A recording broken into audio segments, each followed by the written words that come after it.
Take three. Hi, Dan from Interfix Property Maintenance.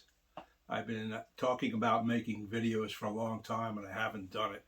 And everyone out there that I noticed making videos, or the ones online, they give you suggestions. They all say, just go out and start making them. You'll learn as you go. So here we go. The editing is going to be from very little to non-existent. And we're going to do this in a single take. And here we go. So my first video wasn't starting out to be this one, but it arrived 2 days ago and I've been waiting 2 months for it. It was shipped from China. And basically these cylinder arm machines are expensive, but if you get it from China directly, it's considerably less expensive. So I didn't know if it was going to work out or not, but I thought I'd take one for the team and go through the process and see how it worked out. And it worked out quite well. And I would definitely recommend them. So if anybody sees this video and you want me to do a video explaining the process from beginning to end, I'll go through it. Anyway, this here is my new REER direct drive cylinder arm 1341 Juki clone.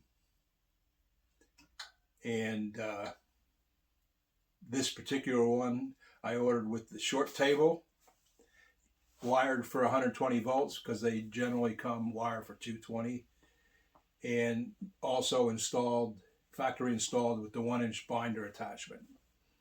The whole machine weighed 189, 183 pounds, something like that, from the time they loaded it up on the Connex container in China and then shipped it to me. And that was including the machine, the table, the accessories, and the shipping box.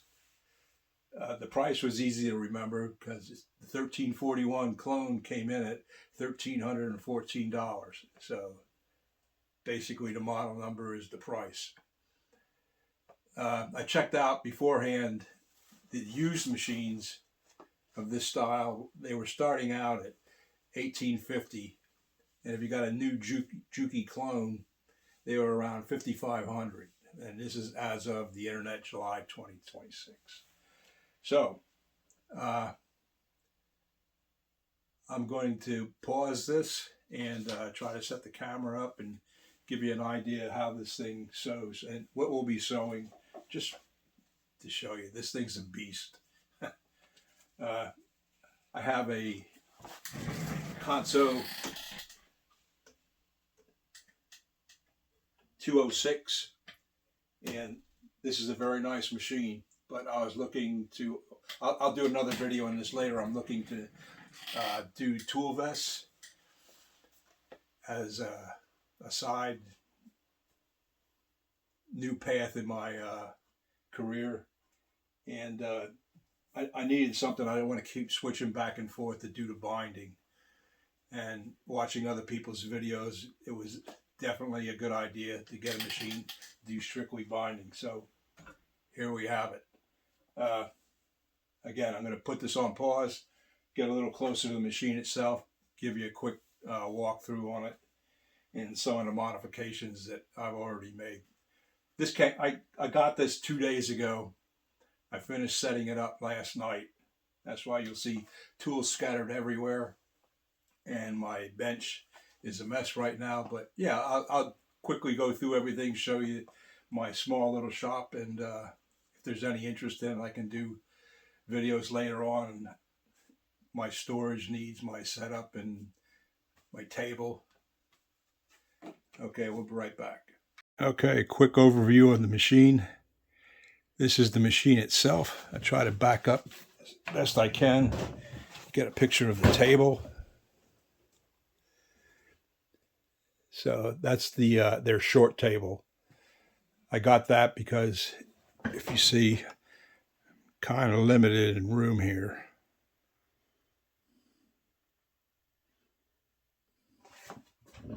And this is the table. So you see things scattered around because I also had built this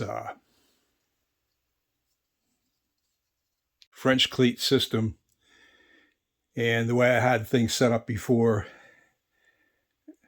the FAF 360 was up at this end and the Beast was down at the other end, but there wasn't a lot of light down there, and I don't use the FAF that often. So I switched everything around, pushed everything down, and that put all the little accessories kind of out of sync. And the beauty of the French cleat system is you just pick the things up, move it where you want it, fasten it with a screw if you want, and everything's done in about 15, 20 minutes. Okay, back to the machine. Why do you have this big knee thing contraption on it? Well, because basically it came with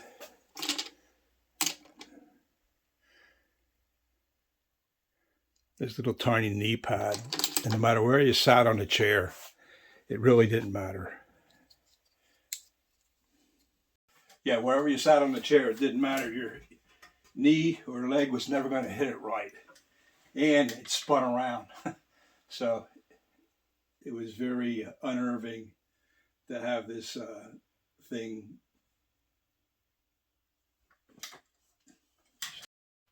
The one thing I didn't like was the knee pad for this. It was small, it would move back and forth, and it was hard to get a good grip on it without taking your eyes off what you were doing. I didn't like that, so I built this out of scrap 2x4 and a piece of cedar that I had lying around. Just routed the inside channel to follow that, screwed the two halves together, cut it out the shape I wanted, sanded everything down nice and neat. The pedal down below, the foot pedal, when it came in, it had this big long outrigger that stuck out like the entire 4 foot, which, as you saw when I gave you a quick overview of the shop, was way too large. It was taking up way too much space. So I did install that, and I made my own close-up to the table foot pedal. It works out great, by the way. And if anybody's interested in how I did that, I can actually do it. I'm possibly going to make a separate table for this, the way John Crane did in his video, except he used 1/4-inch steel because he was a welder. And since my background is mostly carpentry, I'll probably be doing it out of wood. All right, so I'm going to move the camera in a little bit closer so we get a close-up. And what we're going to be sewing is this pleather. I have rolls of this stuff. It's really nice stuff. It's about 2 millimeters thick. It's very heavy duty, and it's going to be playing a large part on these tool vests that I'm making. So let me get set up, and we're going to go through, right off the bat, we're just going to go through 4 layers of this. So we're talking 8 millimeters. That's not heavy duty leather, but it's still pretty heavy. Pause. Okay, so here we go. We got 1, 2, 3. Is that showing up? 4 layers of pleather.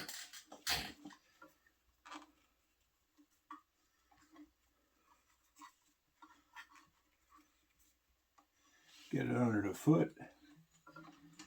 Get her started.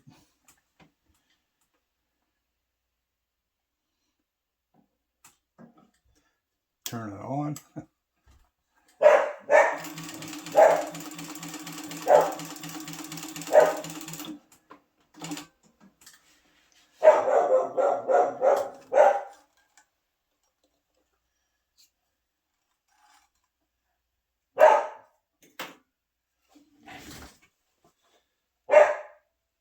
Top stitch. I can't tell if that's coming. Very nice. Bottom stitch. Again, very nice. And it's going through quite a few layers of this genuine Naga hide. A lot of Nagas had to give up their lives for this.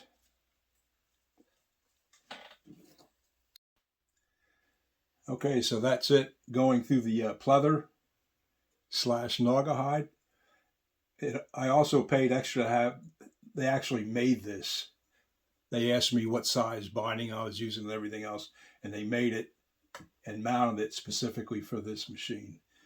So generally, it's supposed to be a binding machine. So generally, this cover would come off. It covers the bobbin, and this slides over. And generally, it came through, and the cover was just in a separate packaging because they figured I'm binding all the time, and I'm not going to be using it as a regular sewing machine, but I want to be able to do both. So to that end, they have a stop here. There's a stop screw here, and the stop screw is real nice for stopping the binder, but it also stops the cover coming out, so it's not very bobbin change friendly. So I'm definitely going to do something about that. What else? It's got its own bobbin winder up top, which I don't know if I'm going to be using that much because where is that? Went and got this bobbin winder. This thing is pretty cool.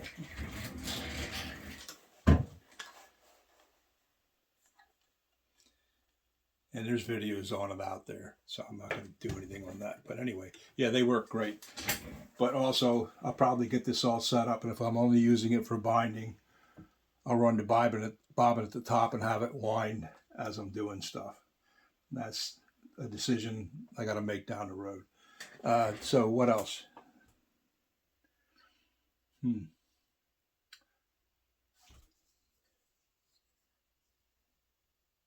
Well, stand by, and we'll get this unedited third take video up on the air and see if anybody has any interest in watching it.